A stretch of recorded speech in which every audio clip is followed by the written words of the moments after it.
All right, welcome back again. We're here for the Blind Pig. Last week we broke down the Giants. This week we're going to break down the Eagles. Again, this is going to be a little more fun to talk about because I'm not exactly sure I'm afraid of them. But it's John's favorite team. That's true. Before we get started, I came across a couple little tidbits, and I want to throw you guys a reaction. I put them on the board. Pro Football Network has the Washington football team with the third highest ranked offensive line in 2021. Now, I think that's a little generous, but if we get the third best production from our offensive line, we're probably winning 10 games this year. What do you guys think of that? I will confess I didn't dig into that. Like, well, what are they using for their metrics and how on earth did we get rated so high? It caught my eye like every Washington fan, but I think it's bad when Washington fans are like, what? That doesn't sound right. Are they talking about us? Or is it Seattle, Washington? I don't know, but I don't see it, but I guess if everything panned out, the way that we hoped that it would, it's possible, but that was a shocker to me. Here's the little blurb, and it's Pro Football Network.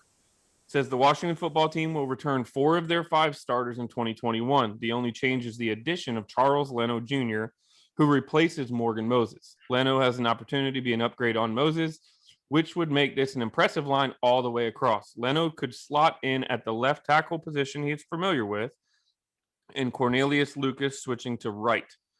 Or Leno may make the switch to right and leave Lucas on the left side. Playing it at left tackle last season, Lucas was impressive. He had only 8 blown blocks in over 500 snaps and was credited with only 2 sacks. In fact, the entire remainder of the line had a blown block rate below 2%. I don't know how I said that, but it worked. The quality of Brandon Sheriff is well known, while Chase Roulier has become one of the best centers in the league. Furthermore, Schweitzer impressed in his first season in Washington with 16 blown blocks on 931 snaps. So that's their rationality, is that we have not blown a lot of blocking assignments. And they're not even projecting our second-round pick in the starting lineup, huh? Nope. No, and I wonder if they even include depth in their formula. I don't put much stock in the numbers. I don't care if they put us in 3 or 5. What I hear is that football people think we've got a pretty solid line and a chance to be like a top 5 or top 10 line in the league. That's a good sign. I don't care who says it. If somebody out there other than a Washington fan thinks that, that's a good sign to me. Now they just got to do it. Yep. We do have a quarterback under center, really, regardless of who wins the starting job, which we think it's going to be Fitzmagic, but we have a quarterback who's going to get rid of the ball and not expect the line to hold blocks for him for 3-4 seconds at a pop. So I think that's gotta bode a little bit better for them. We've seen it over the years, right? You see a line that's struggling with a quarterback who's taking a lot of hits and not getting rid of the ball. And when a backup comes in who starts getting rid of it, you see the line pick up. I've seen it over and over and over. All of a sudden that same line gets juiced, right? Because the guy's getting the ball out and making plays. Lines respond to their quarterbacks. So I agree 100%, John, that'll make a big difference. The other name not mentioned was Eric Flowers. Yeah.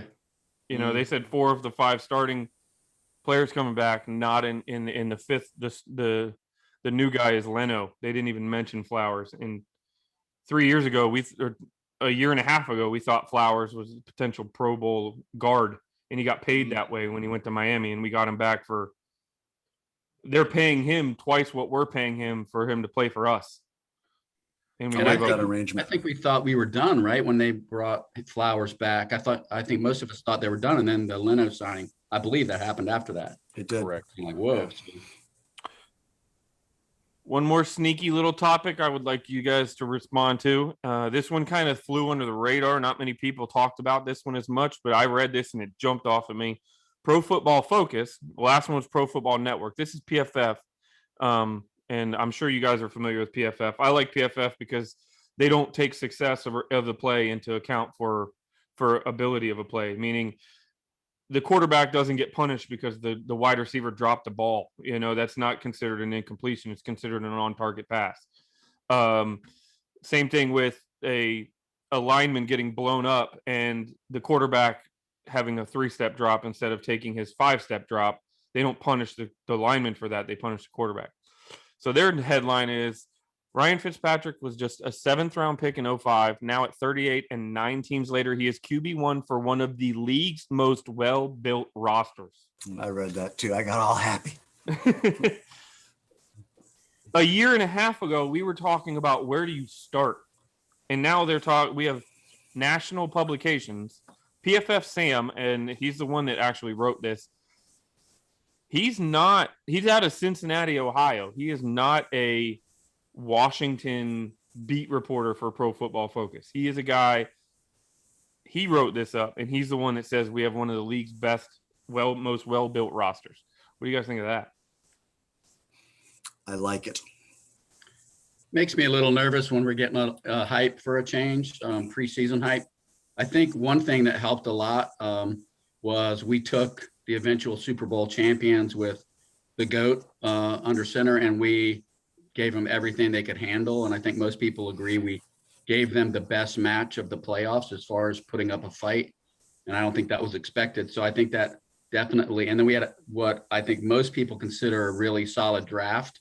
Maybe not a lot of splashy moves, but we made some really good picks. And I think that kind of put us on the radar more. The other thing I feel confident about is with our coaching staff. When you think of Ron Rivera, I don't think he's going to make these guys for a second let those headlines go to their head. Yeah. So I take a little bit of solace in that. It's funny. The national reporters never seem to get down into the weeds. We all know where our perceived weaknesses are, right? Where we have one tight end. We don't know what we got behind him. Our linebacking core isn't quite there yet. But it's nice to see what we also have talked about seeing is that he's putting together a pretty solid roster, and it's still a couple of years away, but they filled a lot of holes, and there aren't any glaring holes. And it's nice to see. I don't have a problem having that recognized by the guys who get paid too. That sort of validates us, I think. And it's deep. It's deeper than we've seen in a long time. And I think one thing that most people aren't talking about is the fact, where do you sit?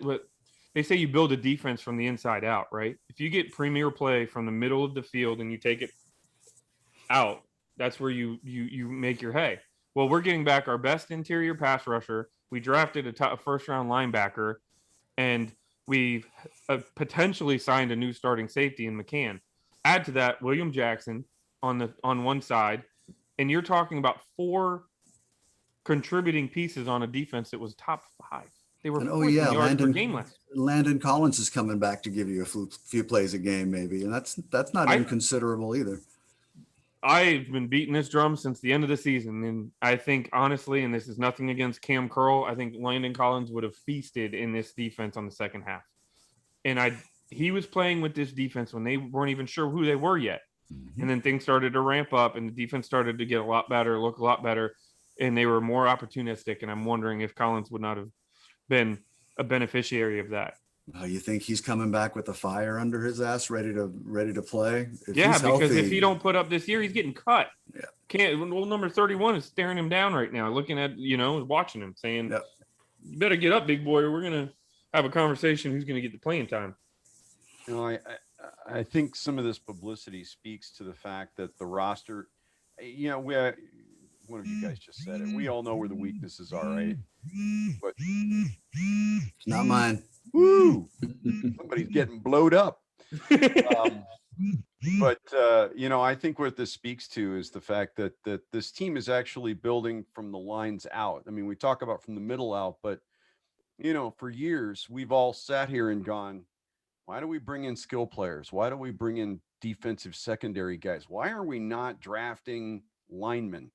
The big uglies. That's Gibbs proved it for years, right? A great line covers a lot of problems, and everybody else in the league, I think, is figuring out that our offensive and defensive lines aren't going to be shoved around. Well, we got the third best offensive line in football. Apparently, according to PFN. Even if we don't, right? I mean, Right. if it's that good, I expect to win 10 games. You know what? With what we've added this year, if it's average, I expect to win 10 games. It's the first time in a long, long time where I don't think there's a glaring roster position hole on this team. I mean, you can make some arguments that we're not top tier or even, in the top 5 or 10 at a certain position, but we really don't have any gaping holes that jump to mind. I think there's a couple of questions at linebacker, and I think a lot depends on our first round draft pick.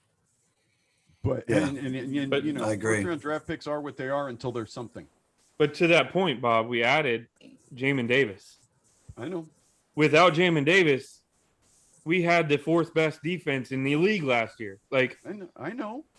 one, I know. But you can argue that if we'd had better linebacking, we win that Tampa Bay game. well, if we had better linebacking, we probably win 4 or 5 more games last year. We also can't Fair, assume but I think that the only one most of us care about is the Tampa Bay game. As part of that is hyperbolic, but part of it is legitimate. Like it was, you look at some of these. We lost to the Giants twice by a combined 4 points. Like, you telling me that having a stud linebacker couldn't have changed one of those 2 games? It's just, yeah. Anyways, now we're getting into the weeds. So what did you come I'm here? shocked What are that- we talking about tonight? I'm shocked. Anyways. Well, wait. I'm shocked that Derek had 2, what do you call those? Little X Lead- factors, reactions. And neither one of them was Tanya Snyder. I refuse to talk about Tanya Snyder or the name. Hey, I can sum it up for all of us. Tanya Snyder is a lovely, wonderful, capable woman, but her taste in men sucks. That's all we need to say. I hope the mentality changes because now she's in charge. How we got here doesn't matter. At the end of the day, doesn't matter. She's there now. If it changes things for the right, so be it. But you can't tell me, I feel bad for her if what we all feel is true. She's a figurehead. She's put there in place by somebody, her husband, to try to save face. That would piss me off beyond anything, because whatever. But yeah, on to the Eagles. So I think the easiest thing to do, because they've got a new head coach, is to kick it off with the coaching. If you guys agree with me on that one, or we can go in a different direction. I believe Paul had coaching. Is that correct? Absolutely, yes. Have coaching. So I have a little bit that I want to talk about in terms of their new head coach, Nick Sirianni. Just a little bit of background on the guy. He comes in as a young guy, so he's 39 years old. He's considered a guy of high character, leader type.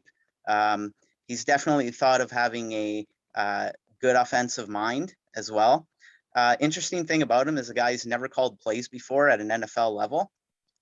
So I suppose that the Eagles are trying to maybe stir up a little bit of that Andy Reid type mojo, because this was also a guy who came into their organization with very little experience, but had a great deal of success.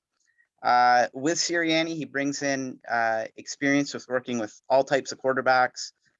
He served as 3 years with Indianapolis as their offensive coordinator. So he was able to work with the likes of Andrew Luck, Phillip Rivers. He worked with Rivers in San Diego when he was with the Chargers. He worked as well in Kansas City. He was a wide receiver coach with Chargers staff in 2016 and 17. And he brings in a new group of coaches as well, but obviously guys that he has a little bit of familiarity with. They're bringing in a new defensive coordinator, Jonathan Gannon, who previously was also with the Colts. He was their defensive backs coach. And he's bringing in an offensive coordinator who has 1 year of offensive coordinating experience, that being Shane Steichen, who was with the Chargers last year. And obviously, Justin Hebert had a pretty good year. So, he brings in a little bit of production in that regard. So with Sirianni, I just broke it down into what there is to like about the move, and then, what there is to possibly question in regards to the move. So what there is to like, he certainly has some evidence of coaching production, much like many other coordinators or assistants who get a first-time job in the NFL. As I mentioned, he was with the Colts for 3 years as their offensive coordinator. They finished in that span of time top 10 in third down efficiency, red zone efficiency, points per game, and sacks allowed. So pretty impressive in that regard. He never called plays though. So there is some question as to, how much of a contribution did he really make? In terms of coaching production as well, he's helped some really good players in this league produce some of their best years.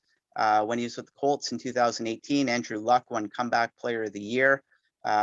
He was also said to be very heavily involved in planning pass protection in Indianapolis, and he would sit in quite a bit on meetings during the week in regards to that. And he certainly helped as a result in developing some Pro Bowl players along the Indianapolis offensive line, and Quentin Nelson and Ryan Kelly.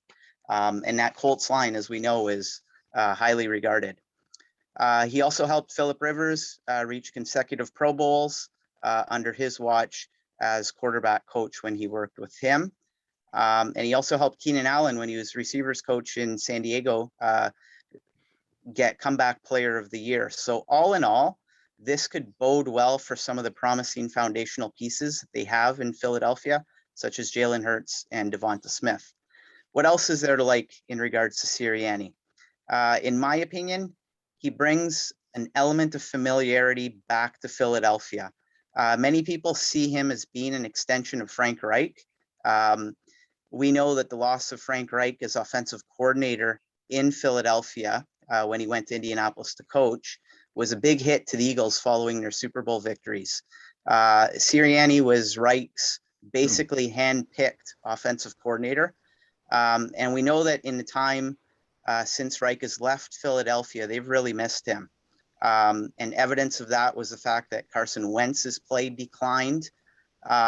So with this move, with Sirianni, they might see it as a case of bringing back some of what worked during unquestionably the greatest time in their franchise's history when they were able to win a Super Bowl.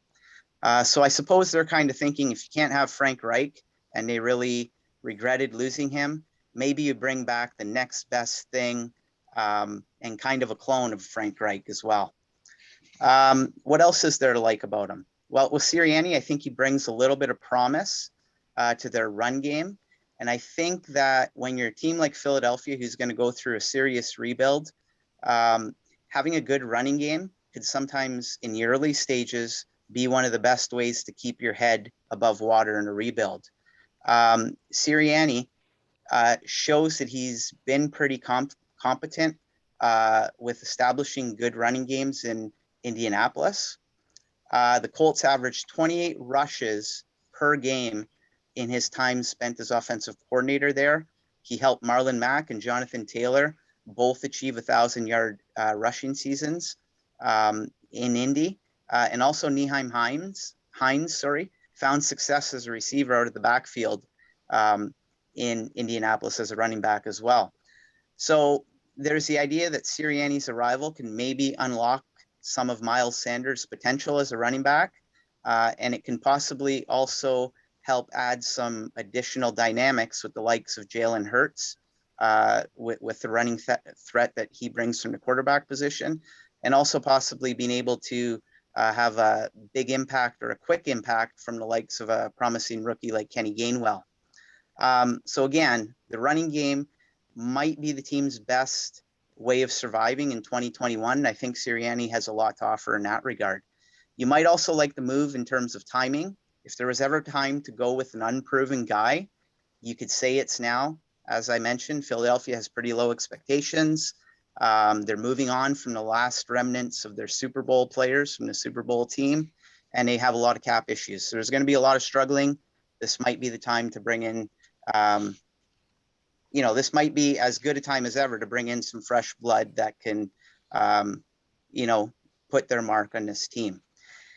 I mentioned that I would break it down into what to like about the move, but also why to question Nick Sirianni and what he could potentially bring to Philadelphia. I think you can question this move first and foremost because he has pretty big shoes to fill. Whether Philadelphia wants to admit it or not, what Doug Peterson did in just 2 years as the Eagles head coach, nobody else has ever been able to do there, obviously winning the Super Bowl.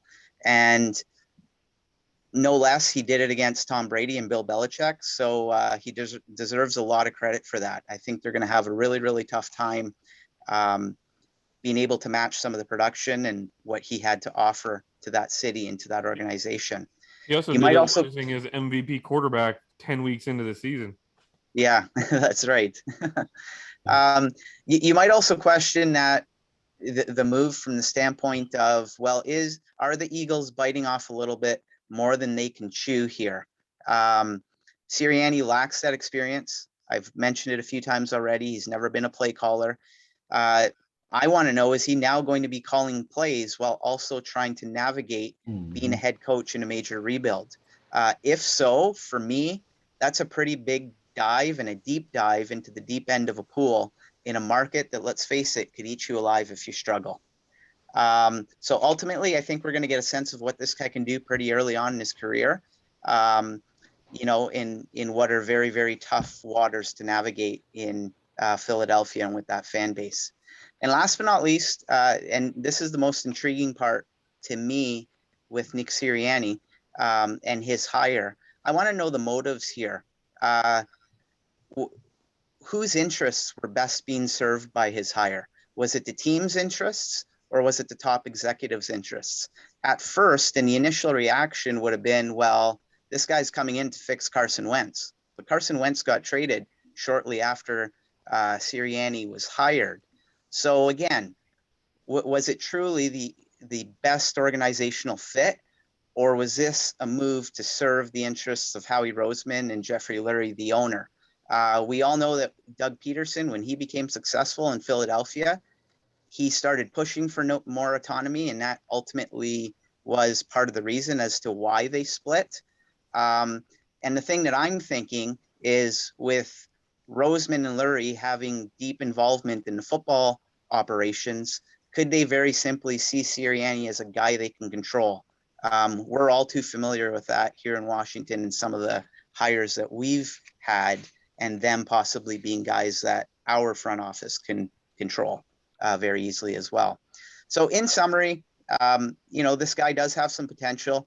He's a younger guy that might be coming in at the right time for this organization. But at the same time, he's just another coach that is in the mold of a Jeffrey Lurie hire. Andy Reid and Doug Peterson were both relatively inexperienced guys when they came in. But the thing that they had in common was they both had a lot of experience in working with quarterbacks, and Sirianni is much the same. It might be ugly early for this guy. And ultimately we'll have to see if this market is going to give his vision the time to actually come to fruition. And that's what I have in our coaching staff. Good job, Paul. Thank you. It's almost like they're setting him up to have a mulligan in his rookie year. He's going to be a rookie head coach. He's never called plays. He's got a quarterback who really no one knows what Jalen Hurts is going to develop into. It's a complete reset of the franchise. They can't have any high expectations of him in terms of wins this year.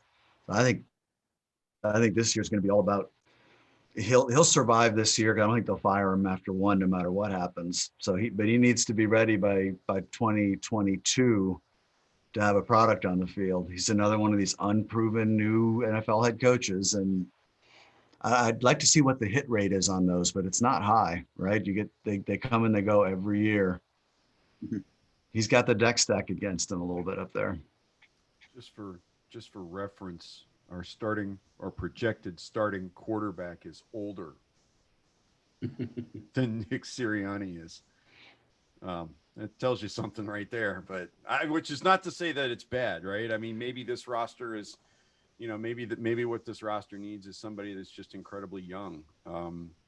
I would be very curious in knowing whether he took the job thinking he had Carson Wentz, or whether he took the job knowing there was a trade in the works to move Carson Wentz on and Jalen Hurts was going to be his guy.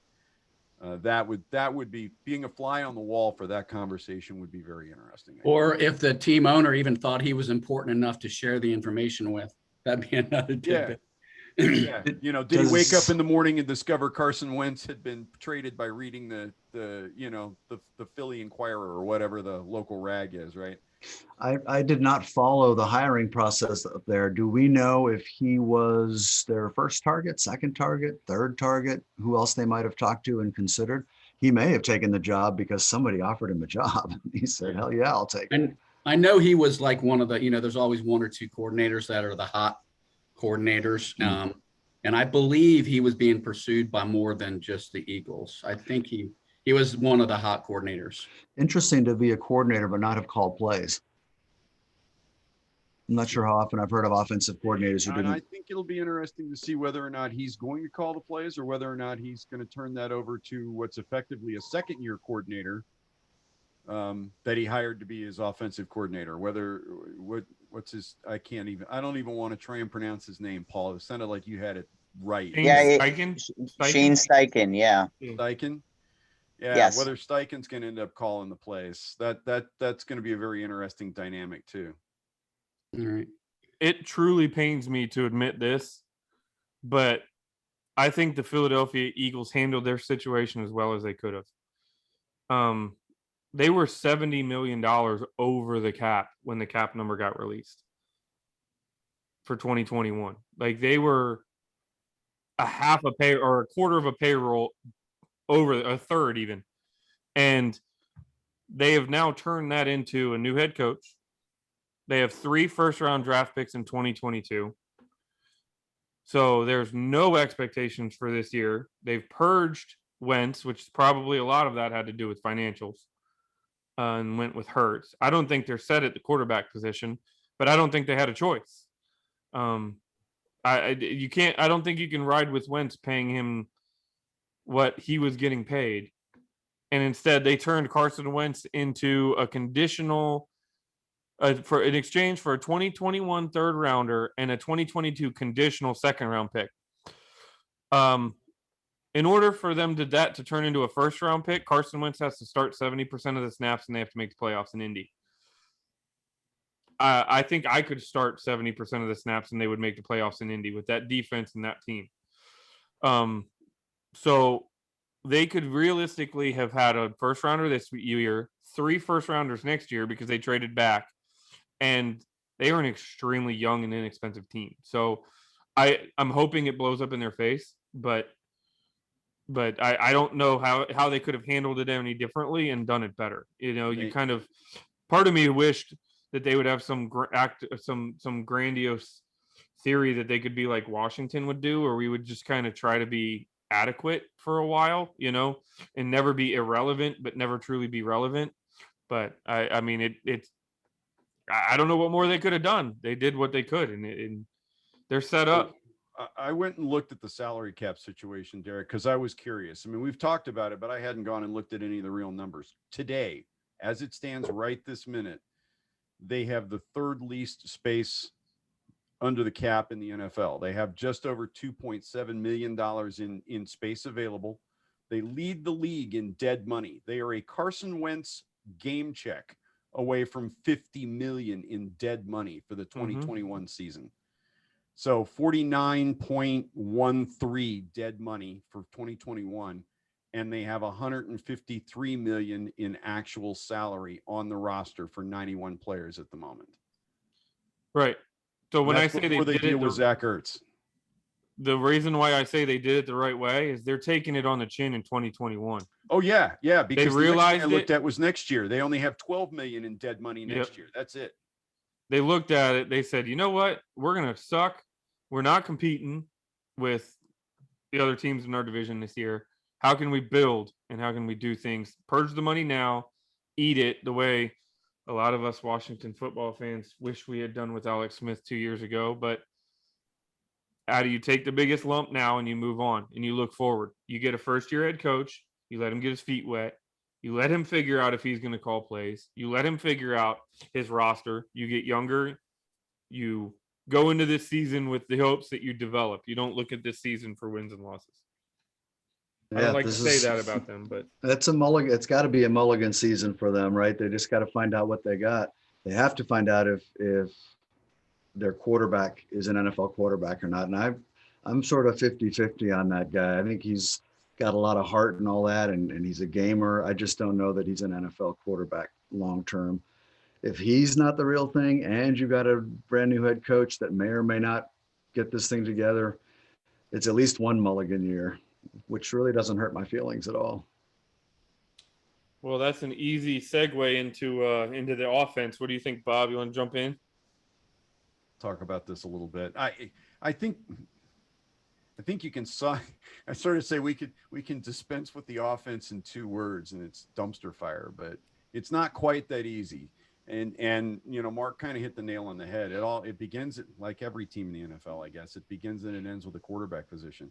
And I had to go educate myself about Jalen Hurts. I didn't know who the guy was when we played them the last game of the season. I had no idea who he was, right? I don't follow college football. He has a really cool story, by the way, but he does. And it was, you know, I mean, 3 years at Alabama, he graduated, and as a graduate transfer went to Oklahoma, where he started and was named newcomer of the year. And I mean, he lit 2 of the biggest college leagues in the country up. Was just a fantastic quarterback. He's got 56 games under his belt at the top of Division I, which is, you know, not chump change. We talk about guys that come into the league with a year, Dwayne Haskins. And I mean, it doesn't matter that it was Ohio State. It was 1 year. It was 13 games. This guy's got 56 games. And he came into the national title game after Tua was injured with Alabama down and led him to a win, led him to a title. this was exactly 12 months after he got benched in the national title game for Tua, and Tua took him on to win the championship himself. Right. So, I mean, the kid's got a lot of heart. He's got the tools too. And I don't know, he graduated in less than 4 years. He seems like a pretty smart kid. I don't know. I haven't sat down and talked to him, and he's certainly got wheels. He was the 3rd leading rusher on this Eagle team last year. Granted, they didn't have a standout running back, right? Their top running back had 850 yards, give or take. But as a not every down quarterback until the last 4 games of the year, he was the 3rd leading rusher on the team. They did bring him in running specific situations to be a running quarterback. But the point still remains. He averaged 5.6 yards per carry when everybody in the world knew he was there to run the football. Not horrible. The flip side of that is he averaged 95 passing yards per game. That's it. And that is not going to win any football games in the NFL. Not unless you've got, you know, our defense. And they don't. I'm pretty sure somebody's going to mention that here in just a minute, John. But you know, I don't know. I look at this and I if they can keep the kid upright, and Devontae is everything he's advertised as being, and so far he's lit minicamp up. Granted, that's without pads, but Sirianni's done nothing but just positively rave about the kid. He says he catches everything that touches his hands, does not drop a ball that he makes contact with. And that's the kind of receiver that a kid like Hurts needs, you know, somebody to build his confidence that you can bank on. Now, the question is, can Devontae Smith do it, you know, week in and week out with an NFL cornerback up in his face, as opposed to, you know, who he's been facing in college? And the answer is, I just don't know. And I think it's a big question whether Hurts can play with that kind of reckless abandon we saw as he was schooling our team right before Peterson gave us a win at the end of last year. We couldn't stop the guy, and we knew he was going to run the ball every time. But I do have questions about, because we've seen it before where we've seen people pull it off, the Russell Williams of the world, who can be electric but also protect themselves. But we've also seen up close and personal that some of those players don't have enough self-preservation instinct to last in the league without getting blown up at some point. Hurts is a more solid body than the guy you're thinking of, though. I think, you know, I mean, Robert Griffin III was a track star. You know, Hurts is nobody's track star. I'll tell you what, the guy looks like he looks like a pretty ripped DB to me, like a big safety, but that's just me thinking out loud. I don't know. But I think it's different when you're the name starter for the season too, right? At that point in time, Hurts was playing with house money. And well, we saw it with Taylor Heineke. When you're playing with house money, you do some crazy things. And if you pull it off, you're a genius. Right. And so, I don't know what happens. I really don't know what happens. I think I know this team lives and dies on the arm of Jalen Hurts and whether he can figure out how to throw for more than 95 yards a game or not. That's really what it comes down to me. Derek, did you see something different here? Something I'm missing? No, I think they're similar to the Giants. We talked about the Giants. I had offense. I think they're similar to the Giants where you'll see flashes. Devontae Smith will have a big game. They have Ertz. For some reason, Philly always seems to have a tight end that just They aren't going to destroys it. have Ertz for long, though. That's one of those stories. And I didn't bring it up a second ago, but Ertz didn't come to the mandatory mini camps. He's not expected in training camp. He's expected to be a holdout. They're looking to Right. offload him. The whole league knows they're trying to trade him, but the whole league knows they're going to have to cut him. And when they Right. do, they're going to pick up $8.5 million against the cap this year and add $7 million in dead money next year. But Ertz isn't going to be on the opening day roster for this team. Well, Goddard found a way to destroy us last year too. So, there's another guy waiting in the wings. Right. But then, they've got Miles Sanders. I think he beat us up last year also, if I'm remembering correctly. So they have some playmakers, but it's not anybody. Again, like I talked about with the coaching, they're looking to the future. What do we know Just wanted about to that do- offensive line, guys? Nothing. It's nothing. There's nothing there. They didn't even one thing I can say about them going forward offensively is I think they had a good draft. And you mentioned the offensive line. This draft, they picked up Devontae Smith, Landon Dickerson, the center out of Alabama that they say could project as a guard because they have Jason Kelsey, who is at the twilight of his career, but people for a long period of time have viewed him as one of the top centers in football. I don't think Dickerson plays this year, though. He's 5 months off. He's coming off an ACL injury 5 months ago. Right, which is what I mean with the future. It's a good Yeah. draft if you're looking future. I think he's going to be a good football player. I think he's going to be a guard. I don't think he's going to be a tackle. 2 years from now. Yeah, we'll be talking about him as a starter when we do this next year. And the sneaky pick they got is John's favorite running back of the draft is Kenneth Gainwell. Yep. I think he's another one that could show out in camp. He could be kind of like our Patterson. I like Gainwell a lot. He could be a preseason guy that shows and gets again flashes. You could see some spark. You could see a 60-yard screen pass from him, but he might only have 250 yards in the season. Weird stuff like that. I don't also see him starting too. I mean, Sanders only played 12 games last year. Correct. Who was it posted the running back stats for injuries? Was that you, John? The running back stats for last year, only 31 backs in the league played all 16 games.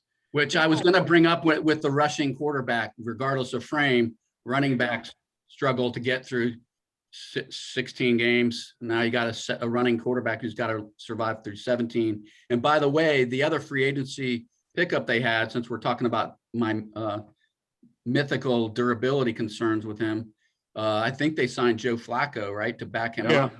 Joe Flacco's a backup quarterback. Brilliant news. Flacco struggled with back injuries for like the last 3 seasons, but I guess it's, he's getting a check at this point. So, I don't think it's anything more than that. Along the injury lines, there was an interesting note about the opening day of minicamp. And apparently they came out and doubled the amount of time they spent doing stretching from what any of the reporters have ever seen the Eagles do in the past. And there was a passing reference to that, the reporters wondering if this is how this second year strength and conditioning coach was planning on combating the injuries, inordinate number of soft tissue injuries that the Eagles suffered last year, because apparently it was really bad in Philadelphia. I didn't go dig up injury numbers, but I saw references to how bad the injury situation was last year in 2 or 3 articles I read. A couple minor names. Kerryon Johnson they signed as a free agent. He's nothing big, but he has played NFL snaps.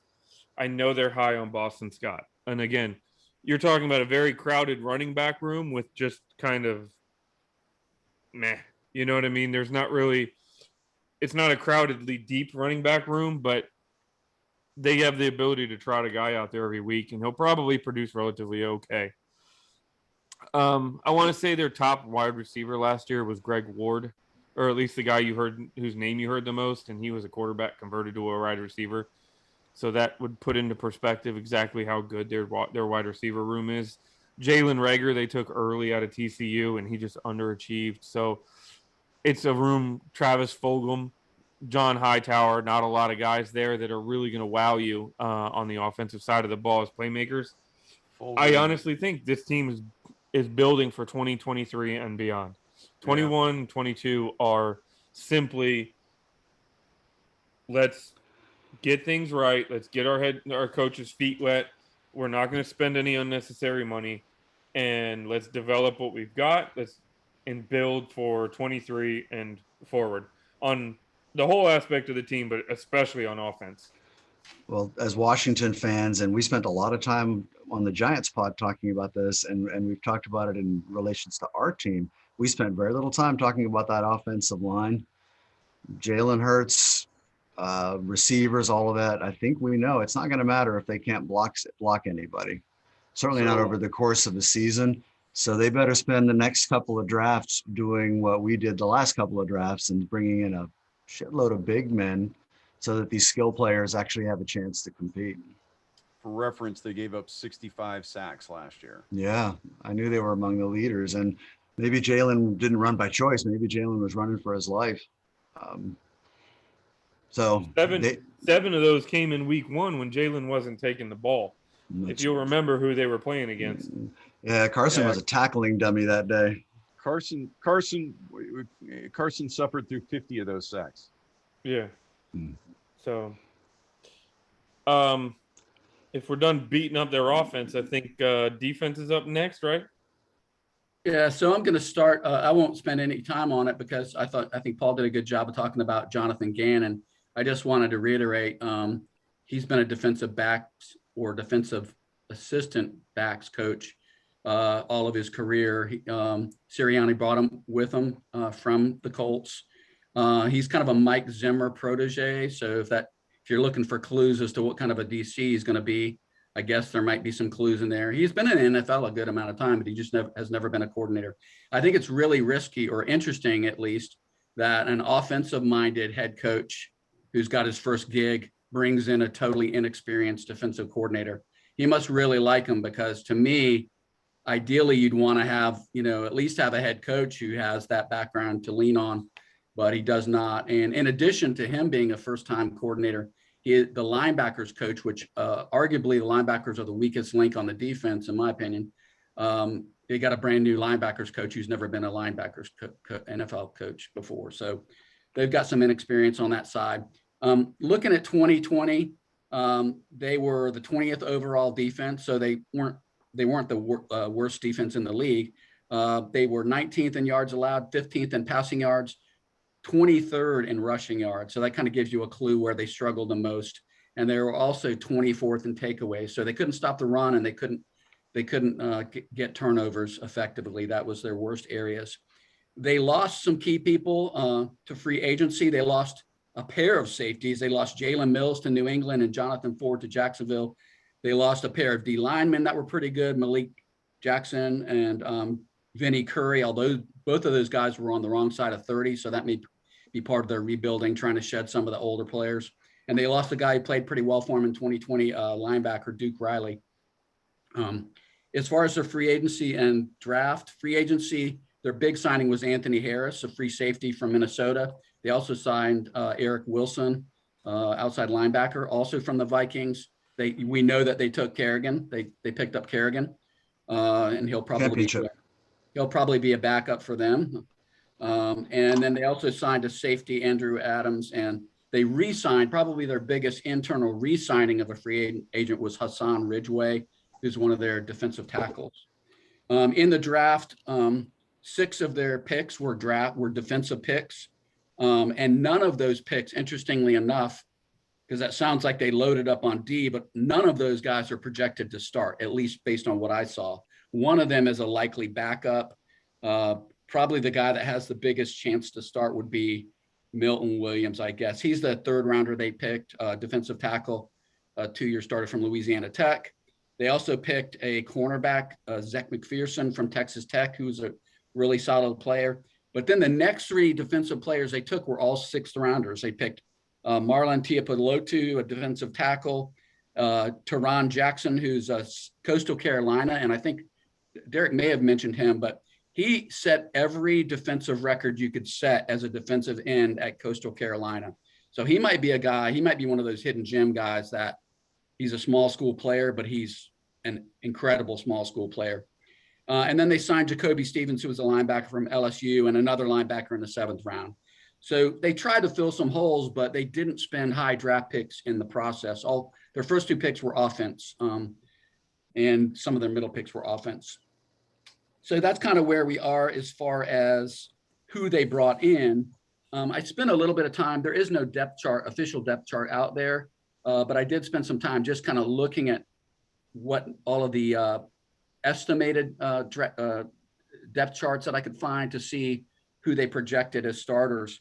And basically at the defensive end positions, they've got Derek Barnett, a returning starter, and Brandon Graham. At defensive tackle, they've got Javon Hargrave and Fletcher Cox. You might recognize his name as starter, penciled in as starters.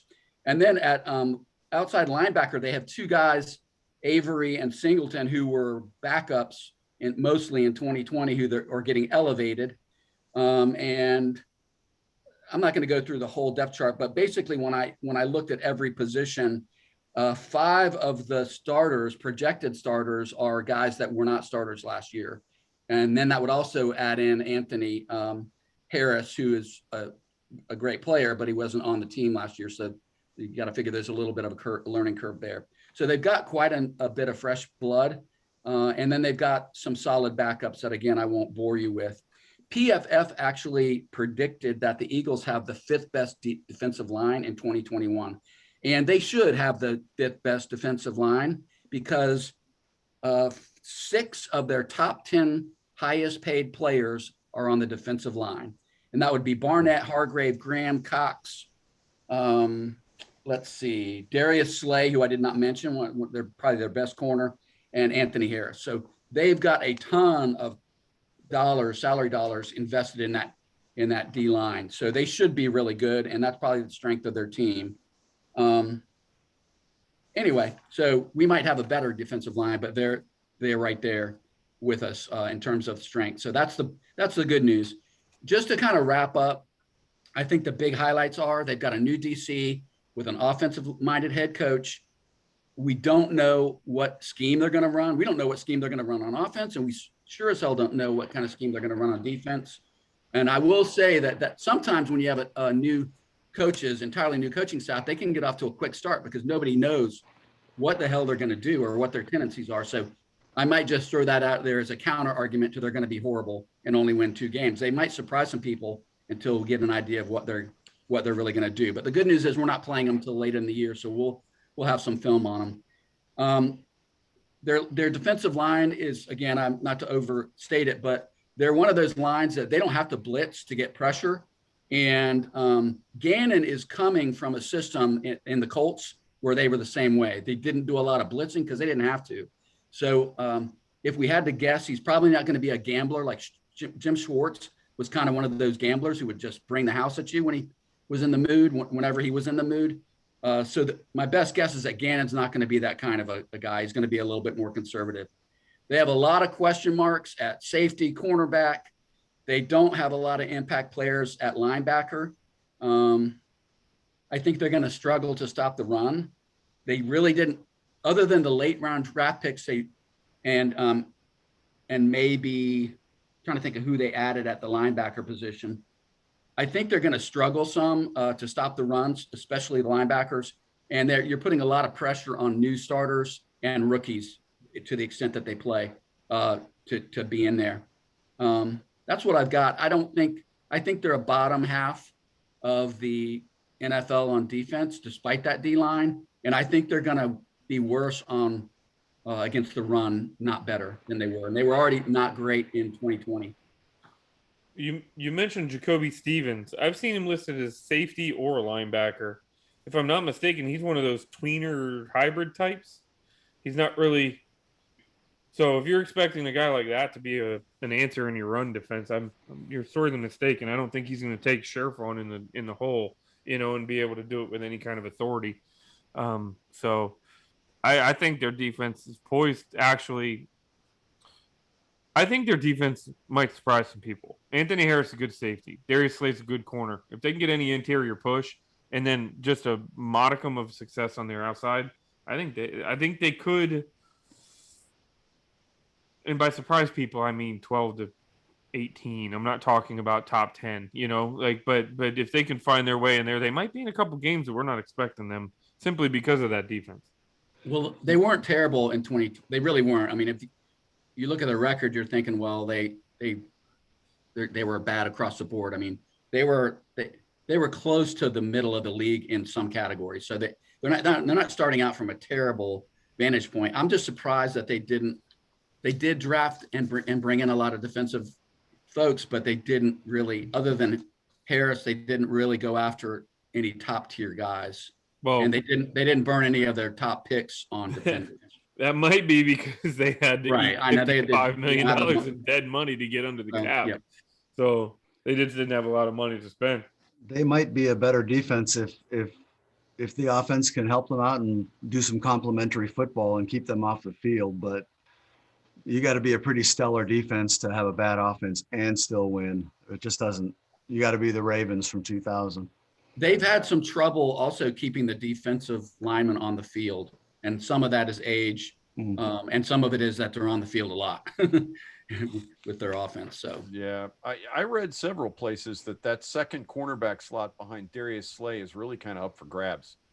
That there is no definitive second cornerback on this team, and that anybody in camp could step up and take that job.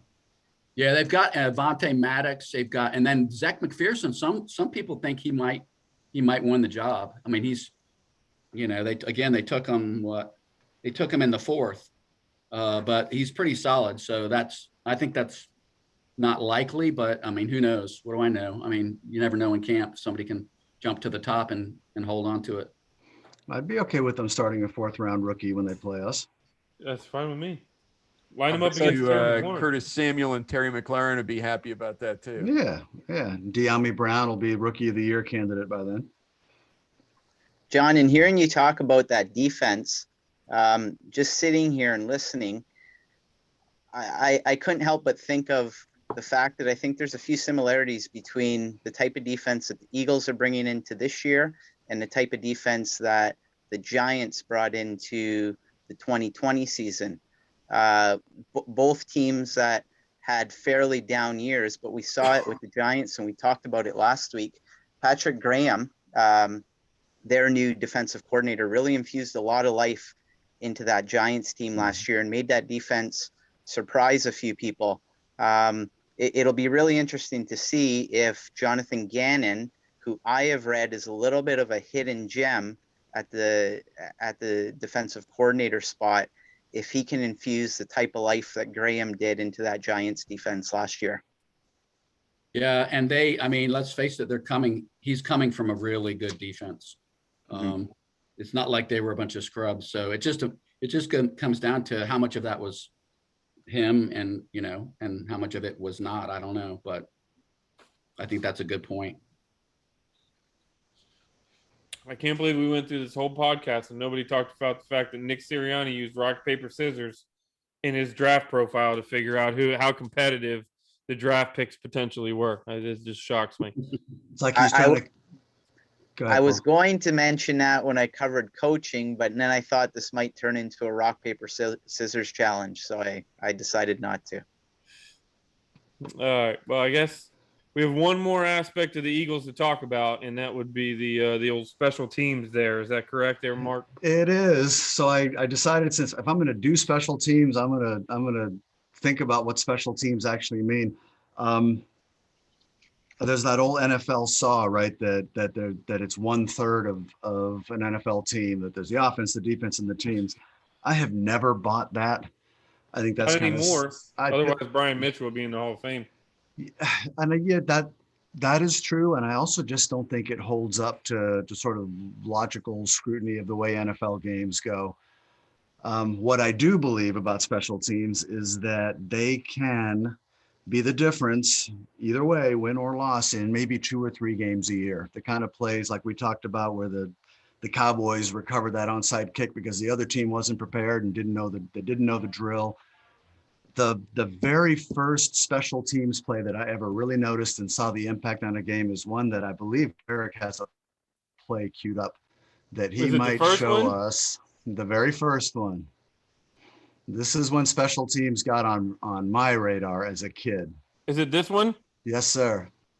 Oh, God. So the context here is not just Garo Yepremian looking like a doofus, right? The context is this is the third quarter of the Super Bowl. The Redskins are down by 2 touchdowns. This happens with about 10 minutes to go in the game. The Skins were prepared. The Dolphins made one of the all-time special teams gaffes. And all of a sudden it's a 14-7 game and we got 10 minutes to go and the Redskins are coming. This is old history, but those of you who are old enough to remember, had Billy Kilmer not hit the goal post, which was in the front of the end zone in those days, on a pass to Jerry Smith in the end zone, who was open about 5 minutes earlier, that ties the game with 2 minutes to go or whatever. And who knows, history ends up being different. So special teams can make a difference. What do you need to make a good specials teams? They have to be prepared. So that goes first to coaching. Coaching. The Philadelphia Eagles head into 2021 with another first-time NFL coach at that coordinator level. Michael Clay came after 5 years with the 49ers as an assistant special teams coach. Before that, he had been in Philadelphia for 2 years as an assistant special teams coach. So he's coming in as a first-year guy. We have no idea what he's going to be like, but his job is going to be to get the players that he does have on the same page so that they know how to recover an onside kick. They know to stay on sides and not make the gaffes that cost you games. I think that's probably every bit as important, if not more important, than actually making plays, blocking kicks and running trick plays and all that. You need to have your guys schooled.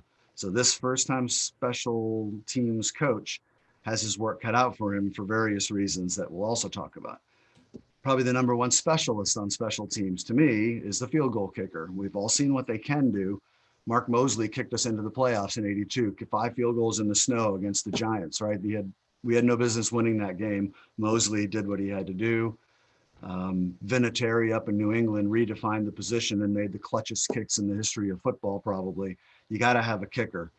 The Eagles have Jake Elliott. He's a 4-year vet. Last year, they re-signed him to a 5-year guarantee because they loved him, and he went on to have the worst year of his career.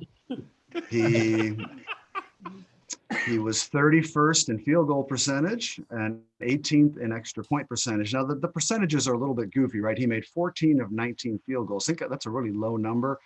By comparison, the highest number was 41 by the Cowboys, but that guy went 83%. This guy only kicked 19 times, missed 5 of them. That's not good. He needs to bounce back. He missed 2 extra points, which is pretty much league average, around 94%. He did some good things previously, but he's still a young guy, and he's going to have to bounce back from 2020, where he was not a strong point. And I didn't go back and look at the kicks he missed and potential ones, but in his career, now 5-year career, he has 7 game-winning field goals. Jake needs to be good because I don't know that they're going to be scoring a whole ton of points. He's going to have to maximize their opportunities. Their punter, a punter can't win a game for you, but he can sure as hell lose one. They lost their punter, who was actually pretty good, Cameron Johnston. The Eagles decided not to tender him, so he bailed, and the Houston Texans, because they're geniuses, paid him $8 million to go down there for 3 years. So right now, the punter and the leading candidate to start for the Eagles is a gentleman named, and I apologize for the name, I'm sure it's wrong, Aaron Siposs, who's 28 years old and an NFL rookie. He was an NFL developmental player. He was an Australian rules guy. He's 28 years old. He got injured 3 times playing Australian rules football back home. So he left, came to the States, played at Auburn for 2 years, had some really good hang time and all that, and looks great, but apparently he has bad hang time and encouraged some long returns against them. But the Eagles, as of right now, that's the guy. So what that says to me is he's not going to start for them at punter any more than our tight end from Chile is going to start for us. I think they're going to be going out and getting veterans, and we'll find out who they have at punter, somebody else's cast off, but they're going to be holding their breath that they get a solid NFL punt game. Their long snapper, Rick Lovato, played 2 games for us in 2016, so I thought I'd mention him. I don't remember Rick Lovato with us, but he played with us for 2 games. He's played 4 straight years for the Eagles, started 16 games. Seems like a solid enough long snapper, but he will be working with a new holder. So that's a little bit of a question mark. At punt returner, the top of the depth chart, at least the one I was like John was saying, you can't find the official Eagles depth chart right now, but the NFL one shows Greg Ward as their punt returner. He was a 6.4 average last year, 14th out of 16 qualified returners in the NFL, which is not really all that great. They had Reno Mahi, who had some returns and is a candidate, but apparently he's best suited for fair catches. He's not dynamic. He's not going to hurt anybody. They have Jalen Rager, who a lot of people have a lot of high hopes for. He's quick, but apparently the coaching staff, quote, didn't trust him last year. So he didn't return kicks, except for, I guess, the year before his rookie year. He had a 74-yard return against the Packers, but you can't have a guy back there that can't catch the ball. And Devontae Smith will obviously be a dangerous candidate.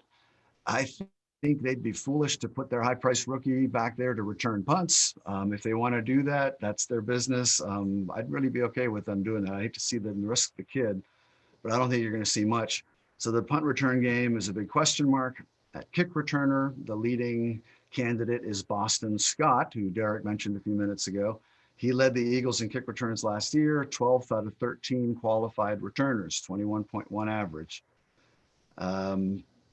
Team depth chart shows John Hightower at second, but he's sort of just the guy.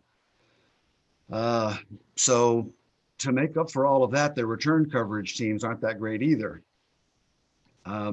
Their 5 leading tacklers last year, 2 of them are coming back. The other 3 of the other ones are gone.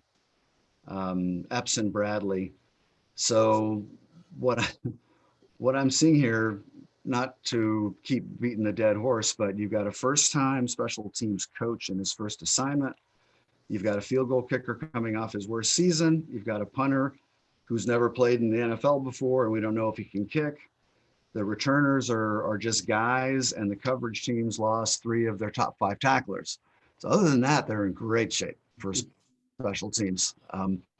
They have a good chance to lose 2 or 3 games on special teams mistakes. Now, obviously, this could all turn around, and if this guy comes in and gets them organized and fired up, they could be great, and they could help the team win a couple of games. Where that really matters is on a team that is in that 500 range and might be in the hunt for a playoff spot down the stretch, and those 1 or 2 games might be the difference. For a team like the Eagles, who look to realistically win, 4 to 6 games, 4 to 7 games, I'm just throwing that out there. They're not going to make the difference in a playoff run. I think they're going to use special teams to develop young guys, see who's a kamikaze, who wants to play, and hope for the best. And that's all I got to say about that.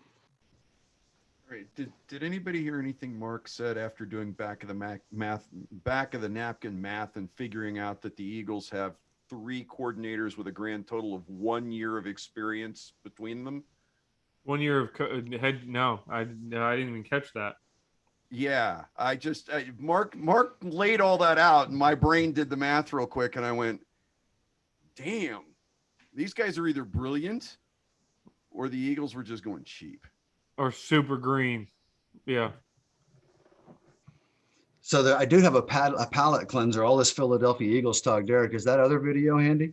Yeah. Does anyone remember this play? Before you start it, I know we're late here, but just hold off on hitting play. I'm like 15 years old when this happens. We're living in Chile, and I'm listening to the Redskins games on my dad's Armed Forces radio out in the back deck, all the static, and every once in a while coming through. And I heard this play, and I'm jumping around, and I did not see this play for the first time until earlier today. I went looking on YouTube again. I've looked before and never found it. And there it was. So for the first time, I am not 15 anymore. I'm a little older than that. So it's been a lot of years, and I finally got to see this play today. This is what special teams can do for you.